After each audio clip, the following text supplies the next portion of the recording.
गेंडु गछ गुड़िक डिसेम्बर 2 रे लगी बर्तमान आज है जनवरी 2 तारिख गचर ग्रोथ केमती देखी पारे सब गच केमती ग्रोथ हो गला। तो तापाई तो मुझे आपको सब कौन कि खाद्य प्रबंधन करेंगे तापर भी देखु मोर एत छोट गचरे भी फूल आसीगला देखिपारे देखु कि फूल आसी जाइए। तो ये फूलटी को मुझे तुड़िकी पकई दूसरी कहीं तुड़िकी पकई दूसरी कढ़ जो आसूसी से कढ़ को मुझे तुड़िकी फिंगी दूसरी कि बर्तमान गछटी मोर छोट अच्छी एत कढ़ आसी जाऊँगी। तो ये गछटी मोर बड़ है जाए मुझे फूल अमल करी तेणुक आपंकर जदि गचरे यहीपरी छोट गचरे कढ़ आसुव से कढ़टी को गेंडु गचर आपने तुड़िकी फिंगिदेवे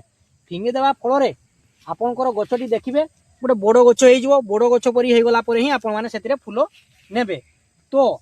यहीपरी वीडियो देखापी जो भाव में गेंडु गचर जत्न करुच्ची शीतरे किपरि भाव में गेंडु गच खाद्य देकी तार ग्रोथ किपरि भाव मोर यहीपरी होउची एवं